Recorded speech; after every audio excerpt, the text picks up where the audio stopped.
Diyos ko, ito na nga yung pinakaantay namin araw ng dada, kaya naman napasimba kami ng di oras. Dahil sa wakas nga mauupo at mahahawakan na namin yung pinapangarap namin. Pero bago nga yan mga kavava, at nung natapos ng anong misa at medyo tanghali na nga rin yan, dumiretso na kami sa bibilhan naming ulam. Nairugo dahil nga napakainit, kaya naman tinatamad kaming magluto ng dada at naligo na nga lang din ulit ako dyan. Nairugo, bali wala din yung ligo kong yan dahil nga magpapakainit na naman kami for today's video. Charis. Pero Diyos ko, tamad kaming magluto pero hindi kami tamad lumabas para magpakainit. Kaya naman sinara ko na din dyan yung gate pero nakalimutan ko yung cellphone ko, nakshuta. Kaya naman binalikan ko. Malapit nga lang to sa amin sa may Palak Road at papunta nga ito sa may Diversion Road. Pero syempre hindi ka makakarating dun dahil nga malapit lang naman. Charis. Konting kembot nga lang nandito na nga kami agad. Sabi ko sa inyo, ganun kabilis. At dito nga kami bumibili ng mga ulam namin kapag tinatamad kami kay Ate Joanne. Diyos ko, paano ba naman kasi kasasarap ng mga luto niyang mga ulam. Wow. Talagang pag kumain ka dito, mapapa-extra rice ka kasi naman yung mga sahog niya ng kalalaking karne. Naksyuta. Ito na.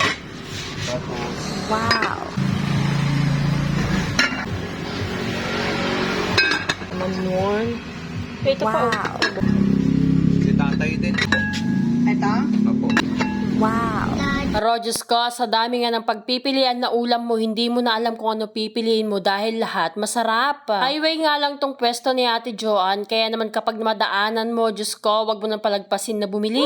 Ito talaga yung masasabi mong karinderyang hindi tinipid sa lahat ng rekado. Kaya pala hindi ako makapili-pili nakshuta, nakatago yung pinakamasarap. Charis.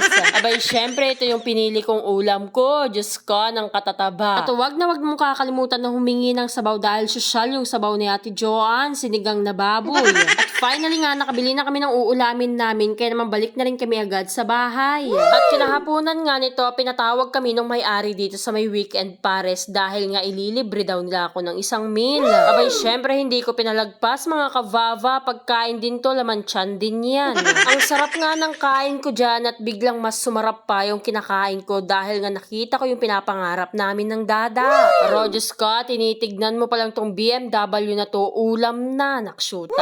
Medyo nahihiya pa nga akong hawakan at upuan niyang sasakyan na yan dahil nga hindi naman basta-bastang sasakyan yan. Dahil nga nagkakahalaga lang naman to ng 1.7 million. Wow. Oo, Diyos ko. Kaya nga sabi ko kay dada, ibenta niya na yung mga kidney niya dahil nga gusto kong magkaroon ng ganyang sasakyan, nakshuta. Alawin niyo naman ang dada, Diyos ko, hindi na makaalis-alis dun sa pwesto niyang yun. Sobrang bait nga nung may-ari nito at gusto niya nga ipatesting sa amin pero Diyos ko, day, wag na lang. Dahil nga hindi ka kakabahan kapag drive mo to, kabahan ka kapag may nangyari dyan sa sasakyan na yan. Diyos ko, wala tayong pambayad. Ano, sakay kayo? NMAX oh. Nakakaya naman sa mga naka-PMH. Hindi. Baka nakakampyo. Oo, teka lang, clutch ko lang tol. Ano makakita ng ganito, idol, tignan mo oh. 2022 pa to. 22 model. 2022 pa to, 2021 model. Ayun yata yan. Ito, sinidecar lang, idol. Pang-delivery. Oh. Pang-deliver? Ayan, hindi. Ayan mga lods. Ayan, punta talaga kami dito sa The Weekend Pares para bilhin yung motor ni Kuya Edgar. Ayan, ito, BMW. Ayan.